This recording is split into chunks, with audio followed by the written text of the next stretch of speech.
Stories, the best bets, and Jason Page. This is the Cash In Early Edition. Yes, indeed, on this Friday, final Friday of September, the 29th, 2023. Good to have you with us.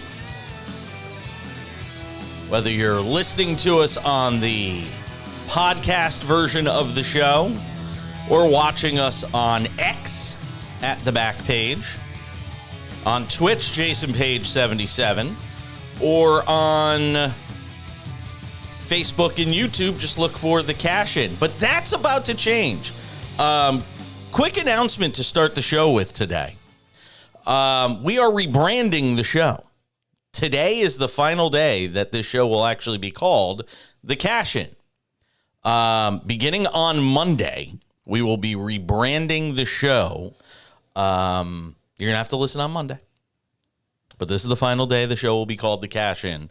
As I wanted to sort of come up with a name that was more all-encompassing of everything we do. Yes, we talk about sports betting on the show and handicapping and give our picks, and Sam is great with that content all the time. But we're talking about a lot of things over the course of this show. And I thought it was best, in terms of the direction of the show and some of the things that we have going on that we're looking to do with the show, to have a more all-encompassing name. You'll hear that on Monday. Look forward to providing that. So last day as the Cash In. Don't worry, if you're subscribing to the podcast or any of the video streams, you don't have to change anything. It'll all change on its own. With that, we say good morning to the great Sam Yarnell. There he is in all his splendor, in black today. Apparently mourning the fact that Sam Laporta didn't get enough catches last night. He was lost the bet by the hook, Jason. Doesn't hurt any more than that. No, it certainly does not. And we begin the show today. We'll give our picks coming up, Page versus the Prince. We'll do that in about 15 minutes. And I've got some things to add on to the Hector Neris, Julio Rodriguez story, which has sort of evolved over the last 24 hours as well. We'll tell you where that story is. And the U.S. getting blitzed at the Ryder Cup. Wow. Yeah, my name is Zach Johnson. I'm going to keep Brooks Koepka and Jordan Spieth on the bench to start this thing while we get our doors blown off. Wow. Zach Johnson should have to stay in Italy. That's it. You don't get to fly back with the team. It's like Brandon Staley last year with the Jags. You don't get to fly back with the team. You got to stay. You have to stay in Italy forever. They get to inherit you. With all that being said, let's talk about last night's Thursday night football game. And boy, Sam, look, I mean, Detroit has established itself as the team to beat in the NFC North. And Green Bay, I still think Green Bay is going to be fine. I don't know if it's this year. I don't know if they go 9-8 or 8-9. I still think Jordan Love can play. I don't take last night and run away from it going, well, that's it. They find the run of great quarterbacks in Green Bay is over. I don't see it that way. I think this game was as much about Detroit imposing its will on the road, taking another step in that maturation and that growth of the team they hope to be, as it is more than an indictment on what the Packers are. What did you make of it? Listen, you and I were texting about it during the game, but that was kind of what I was expecting. And I said a little bit on the show yesterday about how I thought that game was so volatile and there were so many possible outcomes, which is why I wasn't confident necessarily betting aside. I did end up going with the Lions -2 later in the day, but not even a full unit play, just like, a little skin in the game so I enjoy my Thursday night football. It was a good old-fashioned NFC North clunker last night. I agree with you that the Lions have asserted themselves as the top team in the NFC North, but really we kind of knew that they were going to be that coming into the season. That's why we put our bets down on them to win the NFC North before the season even started at almost 2-1. The Lions are here to stay. They've established themselves with that run defense. Aiden Hutchinson is, I want to say, a top 10 defensive lineman in football right now. He's that good. the Lions are going to be real. If they can get that Jahmyr Gibbs situation figured out along with the David Montgomery thing, if Jahmyr Gibbs pans out the way that they want him to, how about that rookie class for the Lions? Yep. Between Brian Branch, I know we saw the injury scare with him last night, Sam Laporta, who had an off night last night and still, I think, racked up like 8 fantasy points. Who else? Jahmyr Gibbs, and there's another one who I can't think of, but the rookie class this year for the Lions is just incredible, and credit to their front office for drafting and developing the right players. It's, I think, probably the biggest reason that they're in contention today. It's a well-rounded football team. I mean, you're seeing them being able to run the ball late in that game when Green Bay was threatening a little, when it looked like Green Bay might be able to make a little run in this game. They said, you know what, we're going to stuff it down your throats with Montgomery. That's exactly what they did. They were able to run the football effectively, avoid Jared Goff making that late mistake late in the game. I didn't realize his home versus road splits were so drastically, different. I mean, they're unbeatable at home with the way he plays. Obviously, the game against Seattle being sort of the outlier to that, as it was a year ago. But, that team at home with the way he plays, they're going to rack up, a few wins on the road. It's going to be an 11-win team. Wouldn't shock me at all right now if we're talking about them as an 11-win team. And here's the thing. They may not be the best of the bunch when we talk about the NFC. When all's said and done, if you're talking about the Eagles, the 49ers, and who knows where we are with the Cowboys, we'll learn more about them as the season progresses. But Detroit winds up with a really good record, and that's going to equate to home field. And if you're that much better of a team when you play at home, all of a sudden, the dynamic sort of shifts in the NFC. That's true. I mean, Jared Goff throughout his career has been an incredibly, even back in the Rams days, he was a great quarterback inside. That's the thing. He doesn't do well with elements. So if we've moved to a point in his career where he's been able to block that out, right? Getting a win at night in Green Bay, no matter what month of the NFL season it is, that's tough to do in prime time, hostile environment. Now, maybe not quite as hostile last night when you're up 24-3 at halftime and you have the home fans booing their guys off the field into the locker room. And there was a lot of blue in that stadium last night. Regardless, Jared Goff has kind of, in my mind, turned a little bit of a corner in terms of he's definitely somebody who we used to think of, especially in the fantasy space, as you can start him when he's playing inside or when he's playing at home, which is always inside with the Lions. But when he's outdoors, he is not an outdoor cat. My friend Joe Pisapia loves to say it. Jared Goff, notoriously an indoor cat. He does not like going outside. So it's very interesting. If he's turned this corner, we could be talking about Jared Goff as a top 10 quarterback in the league, maybe. And the Lions could actually make a run in the postseason. That's my biggest thing with them is you get into January and you have to go to Philadelphia with a quarterback who can't play outside well. You're not going to win that game. But if he can figure out how to brace the elements, they might have a chance. It's funny. We were talking yesterday about day before, I don't remember, about the Damian Lillard trade when we had Kurt Heelan on the show. And we were saying it feels like everybody wins, and obviously we'll find that out over time. But it feels like when it comes to that Rams trade with the Lions, it really does feel like everybody won. Everybody got what they needed. The Rams got Stafford. They got a Super Bowl out of them. Regardless of what happens going forward, they'll be able to hang their hat on that when talking about that deal and revisiting that. And it feels like the Lions, who now have made a return to relevancy for the first time in what feels like forever. A franchise that's won, one playoff game in the last 40 years, something like that.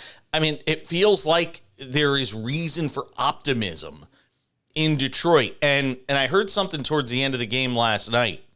Or it might have been in the post game. As a matter of fact, it was Herm Edwards was on ESPN on SportsCenter in the post game. And they were like, how do you keep this team from getting ahead of itself? The best thing that could have happened to this team at 3-1 was the loss against Seattle, because it reminded them that they have to stay humble, that this league is such a week-to-week league, that you can't take anyone lightly. And I think that loss against Seattle immediately following the win against Kansas City was the best thing that could have happened to Dan Campbell's team, was the the highest of the highs with the win against Kansas City, and then being brought back down to reality at home with a loss against a Seattle team that, granted, is a good football team and will certainly be on the periphery or on the edges of being a playoff team. That was one of the best things that could have happened to them because it recentered them, it refocused them, it reminded them, yes, we can be as good as a team that wins in Kansas City, while at the same time realizing if we just drop off a little bit, we can lose at home to Seattle. Yeah, the NFC is such an interesting conference, man. I'm so interested to see where we are in like week 13 with the NFC, because we kind of know that the Niners enjoy and the journey. Eagles, Let's enjoy the journey, because this is going to be a fun ride. There are going to be a lot of places to make profit over the next 10 weeks in the NFC alone. I'm very interested to see where we are week 13 in terms of seeding, because really that 3 through like kind of sort of 7 seed, I would even go down to like 10 seed in the NFC, all up for grabs to me, especially with the Cowboys losing and not looking great against the lowly Cardinals. Like, it's all up for grabs. Detroit, by the way, now win total over on FanDuel, the unofficial sports book of the Cash In with Jason Page. Unofficial, why? They don't pay us. 10.5 on Detroit right now for the win total. So right around where I said. If you're thinking of them as an 11-win team, you go and run for the over. Minus 115 on the over. Under is minus 105. Green Bay with the loss, dropping to 2-2. And boy, they got it right again. 8.5 on FanDuel. 8.5. I'll tell you why I would trend towards the over in that. They get the Bears again. You still get the Vikings. And we've seen what the Vikings have been so far. I don't have the rest of their schedule in front of me. But I think this is a team that gets better week to week. I think they'll learn from this. Again, this is not an indictment. This loss to me is not an indictment on Jordan Love. I think it shows what they have to improve upon. I think not having Bakhtiari in there last night was obviously a huge factor for them. And, first time you had Christian Watson on the field. This group is still learning to play together, and nothing can simulate. I don't care if you play behind Aaron Rodgers for 3 years and you can learn and be in the film room, and it's all great. Nothing can simulate. And I've talked to enough players about this over the years. Nothing can simulate what it's like to be out there and have an Aiden Hutchinson nipping at your ankles the entire game. And you can see the impact that had on Jordan Love as this game wore on. The late interception is not on him. If you go back and watch it, the receiver peeled off towards the end zone. It was a miscommunication because he thought Jordan Love was going to be taking off with the football, so he thought he had to sort of protect him and change the route.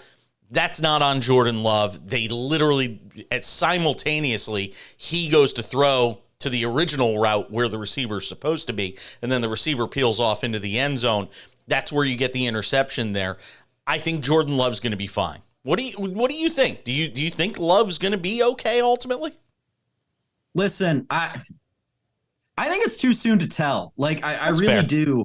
I think 4 weeks into the season, there hasn't been enough situational football that I've seen him play through to make an honest assessment as to whether or not he is, the guy. But I will say that team, the Bakhtiari injury is going to be very interesting. I'm very curious to see how Love pans out, not only with that lack of pocket protection, but also how the run game for Green Bay struggles, because we know that's a two-headed monster in A.J. Dillon and Aaron Jones. But if they can't get blocking in front of them, they can't do anything. Now, when you look at that Packers team, I kind of think of it, especially in this stage, at this juncture, I think of the Packers more of like a Falcon style of team, where it should be, let's pound the rock, let's play good defense, and let's run the air out of the ball. And they still don't seem to want to do that. They still seem to want to air the ball out and get these long plays downfield and put the ball in the quarterback's hands. Now, I don't know if Jordan Love is the guy to do that. I think he very much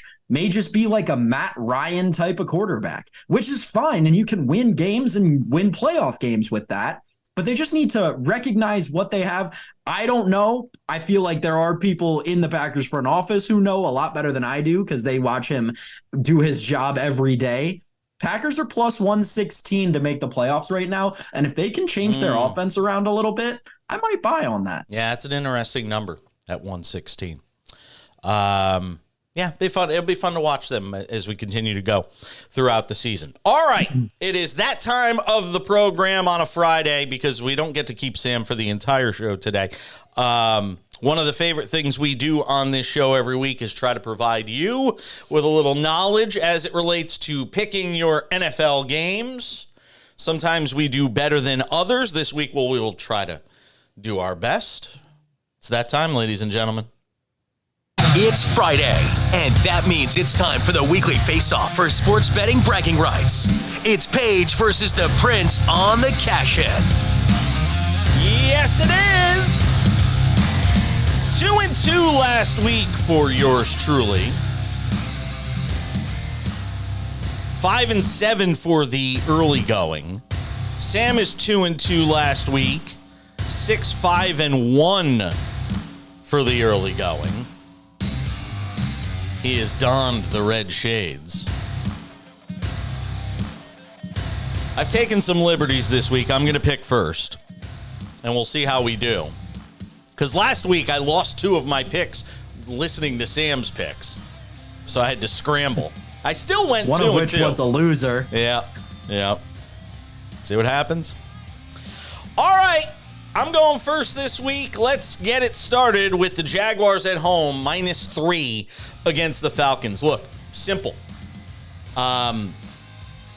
Jags are 7th against the run through the first 3 weeks. If the Falcons can't run it, they can't win. Because teams are already learning. Stuff the box, make Desmond Ridder beat you with his arm. He's proven he cannot do that. Bounce back win for the Jags coming off the awful loss last week. Falcons were exposed last week. I like the Jags at -3 at home against the Falcons. Game number 1. Browns -2.5 at home against the Ravens. If you've listened to this show over the first few weeks of the season, you're not going to be surprised here. I'm a believer in Cleveland. It's Believe Land, baby. Especially at home. I thought Deshaun Watson found his groove last week after having a subpar first 2 weeks of the season. Ravens offense has not looked good in 2 of the first 3 games. Don't just look at the numbers, watch the film. Browns could easily be unbeaten right now if not for a pretty late collapse against the Steelers in Monday Night Football. This Browns defense borders on elite. It's not good. It's great. And I think I said it before, they're going to give a lot of quarterbacks nightmares, a lot of teams headaches. I think they give Lamar Jackson fits all day. He's going to have to make a lot of plays on the run. I think that becomes a factor late in the game when I think Lamar Jackson is mistake-prone in those spots. Wouldn't be shocked if the game goes under 40.5 as well, but I like the Browns -2.5 at home against the Ravens. Game number 3, the somebody has to win game. Broncos -3.5 on the road in Chicago. Broncos are the only pick here, and it's really not that close. Not all 0-3s are created equal. Everybody's going to look at the 70-20 loss last week in Miami. First of all, Miami's a juggernaut. Secondly, the Broncos lost their first 2 games by a combined 3 points.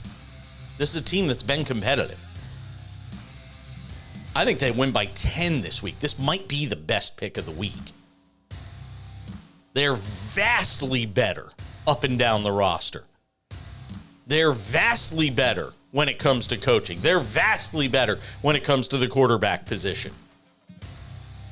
And after being embarrassed last week on the defensive side of the ball, I think they come out with their hair on fire this week.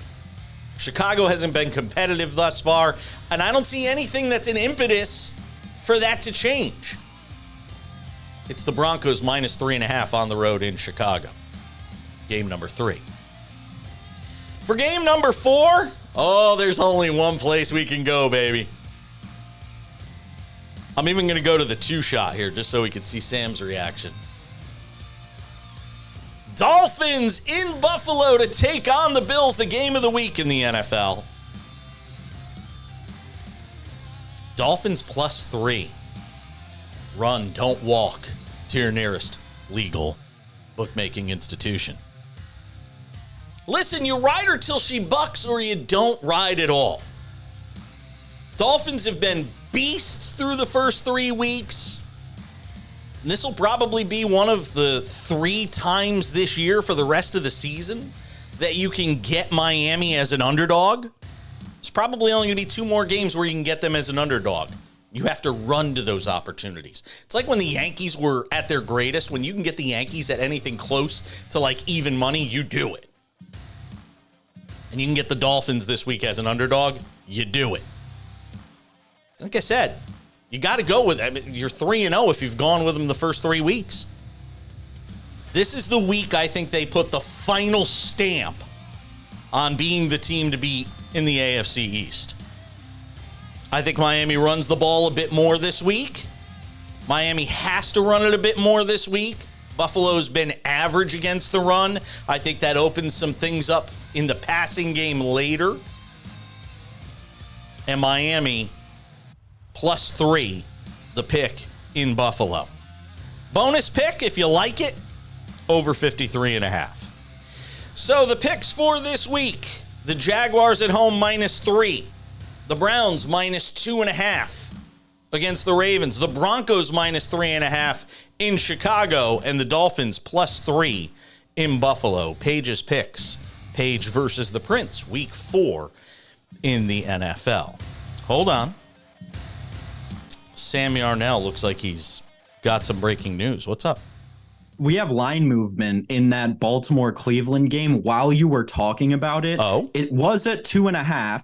It moved down to 1 while you were talking about it, then moved back to 2.5. Now it's settled on 1.5. In the entire span of that segment of Page versus the Prince. Yeah. What the hell's going on there? So wait, so what is it now? Something must be going on. Someone's about to get announced as injured. It's now 1.5. It's now Browns minus 1.5, so more friendly for you. I wonder if that's an Odell. I wonder if there was an update on Odell. Yeah, something Rashad Bateman, someone like that. Yeah.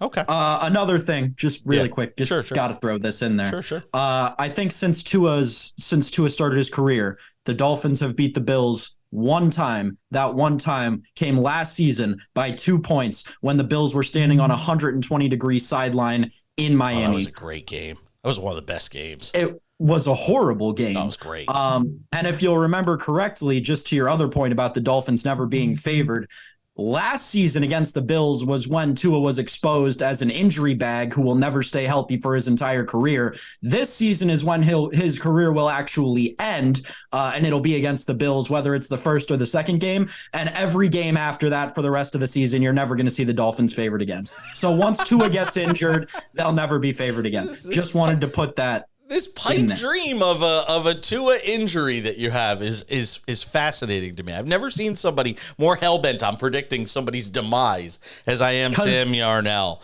trying to predict the demise and the over-under on how many weeks before Tua's season comes to an end.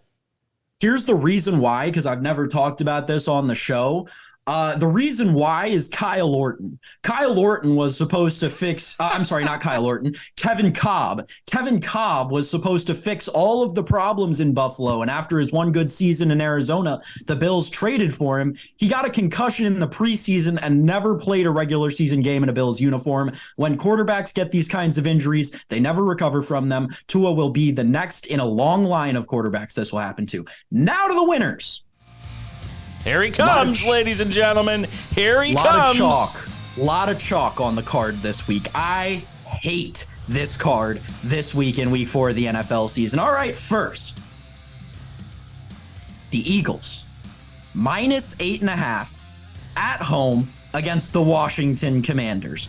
Oh my goodness, like Jason said, run, do not walk against this fragile, incompetent Commanders offensive line. We've seen what the defensive front for Philadelphia can do. I like the under in this game as well, but the easiest play is Philadelphia -8.5. I see them winning this game 42-0. Realistically, the Commanders offense couldn't do anything against the Bills defense last week, and quite frankly, the Eagles defense is better than the Bills defense right this second, with no Von Miller and now no Jordan Poyer for Buffalo.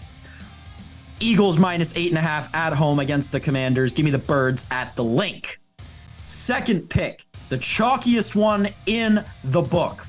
The San Francisco 49ers laying 2 touchdowns at home against the Arizona Cardinals. Listen, for all of those of you who think that the first half against the Giants and the full game against the Cowboys meant anything, let me tell you this. It was an indictment on how those two teams are frauds rather than how the Arizona Cardinals are actually good. They're going to get boat raced in this game. They don't have the depth to keep up with even 2 of the San Francisco weapons, let alone all of them should Ayuk and Deebo Samuel play. I think right now we're trending towards Ayuk not playing and Deebo playing. Regardless, even if neither of them play, I still like the Niners minus the 2 touchdowns here. The Cardinals aren't going to be able to do anything. This is the week, now that there are 3 weeks of film on Josh Dobbs in the books, it's going to be Josh Dobbs as a starter, I should say. Josh Dobbs as a regular starter. It's going to be easy for the San Francisco defense to just pick him apart. I would like Josh Dobbs to throw an interception. I love that prop in this game.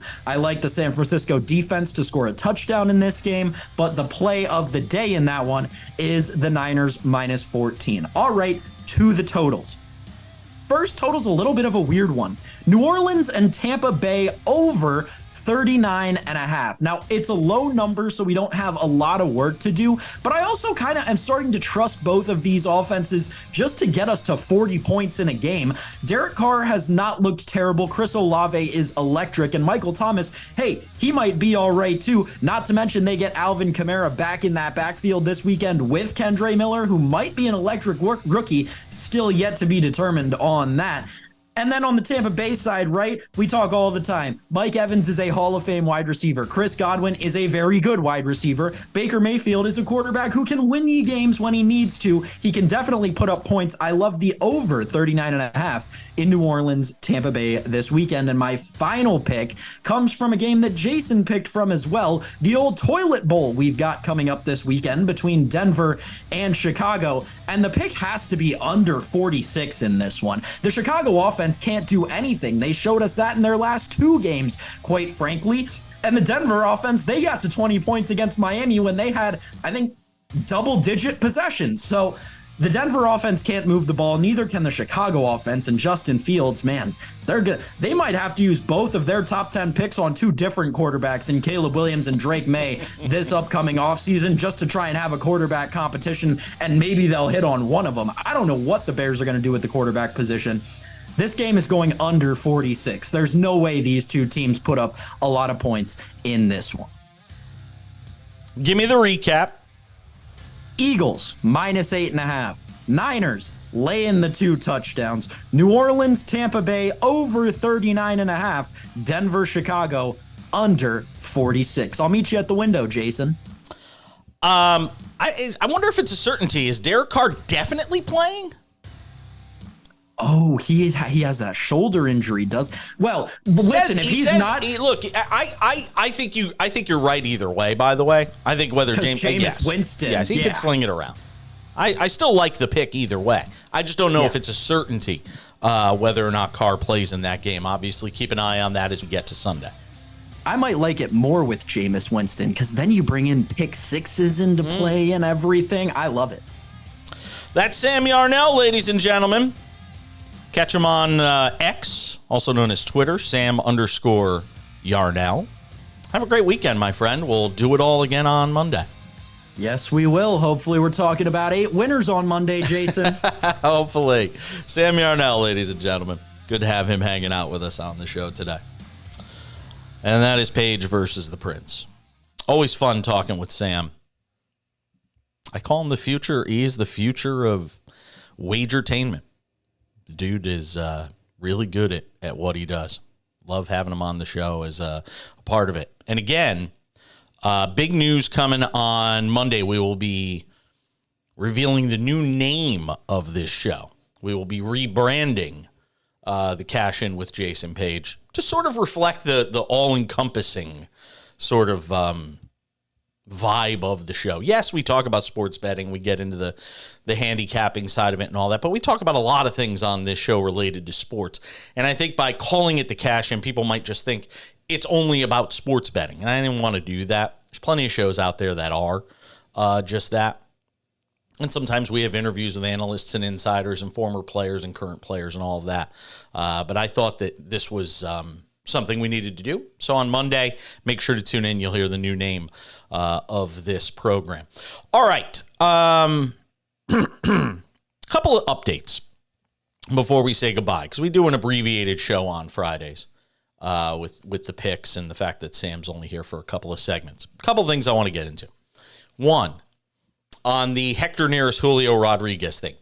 Major League Baseball is now investigating what transpired between Hector Neris and Julio Rodriguez in that Mariners-Astros game from Wednesday night.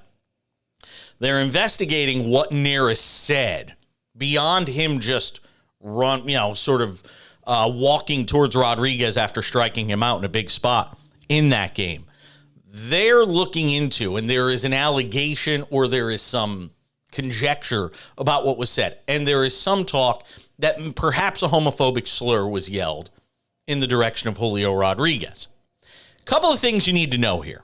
One, there's now a little more backstory here. Beyond the home run that Rodriguez hit off Neris, where, he ran around the bases in a kind of a demonstrative manner. These guys were supposedly working out together going back to 2020 during the pandemic and know each other. Couple of Dominican Republic guys. So there had been some thought that these two guys were actually kind of friendly with each other. Now, Julio has come out and said he will not be friends with Neris any longer after what transpired. He didn't get into what exactly was said by Neris. Neris, for his part, has apologized for his actions in that game on Wednesday night. I want everybody in the cheap seats in Houston to hear this, who's literally gone out of their way to trash people like me for calling out Neris for his behavior. I want you all in the cheap seats in Houston to hear what I'm saying. Neris apologized for his actions, his behavior. Now, with that being said, he denies having used a homophobic slur. So for anybody who's kind of going in that direction and thinks he may have said something he shouldn't have said, Neris is saying that didn't happen. That was just, kind of friendly banter between the two, competitive banter between the two. But the fact that Neris came out and apologized for the, 250,000 people that have replied and, retweeted or liked or said something snarky to me on social media, that's all you need to know. The guy came out and said he was wrong. Neris came out and said, I was wrong. He apologized. I'll be waiting on X for all of you Astros clown fans, which isn't all of the fan base, obviously. I'll be waiting for you guys to come and apologize to me now that Neris has apologized to Julio Rodriguez. I'll be waiting for that. The U.S. is getting destroyed at the Ryder Cup. Wow, is the U.S. getting destroyed at the Ryder Cup? 8 matches so far at the Ryder Cup. The U.S. has won none of them. I mean, wow. Did they finally win one? Hold on. It says the U.S. is on the board. They got a half a point. Wow, man. Hard to believe that it could go this bad. And you might have a weekend which basically is completely meaningless as it relates to the Ryder Cup which is a major bust for NBC if that winds up being the case. Major League Baseball, the final weekend is here. I'm pumped. It's going to be a lot to watch this weekend. Obviously, the college football with some big matchups this weekend. Utah and Oregon State's going to be a fun game. I'm looking forward to that. But you've got these great wild card races still sort of shaping up right now. Houston is a half game up on Seattle for the third and final wild card. Toronto is a game ahead of Houston for the second wild card. Baltimore has clinched the AL East. Tampa Bay will be the top wild card. The only question is who winds up being number 2, 3, and who winds up on the outside looking in. There's 2 spots open, 3 teams competing for them right now, that being Toronto, Houston, and Seattle. Mariners finish off the season with 3 at home against Texas. Houston has their 3 on the road in Arizona this weekend in games that are important for the Diamondbacks, so it's not like the Diamondbacks are going to be rolling over. Speaking of that National League wild card picture, Arizona, a game ahead of Miami in second for the 3 NL wild card spots. Miami still hanging on to that third wild card right now. Chicago a half game out. And Cincinnati is 2 out on the loss side behind the third wild card. So you have 4 teams competing for the final 2 wild card spots as we head into the final weekend of this Major League Baseball season. So still plenty to be decided here over the final few days of the baseball season. Will obviously be very entertaining to watch. And then we get to Monday and we start seeing, which managers get fired, which managers get let go, that whole conversation. And we'll obviously know what the wild card matchups look like when we get back together on Monday for a new show. Well, same show, but with a new name. Which is going to be fun. I'm looking forward to it. Enjoy the NFL action this weekend. It's going to be a blast, obviously. Yeah. We'll have a full recap of everything on Monday. See how we do with Paige's picks against the Prince, our Week 4 edition of the NFL. Keep an eye on my social media on X at The Back Page, over on Twitch, Jason Page 77.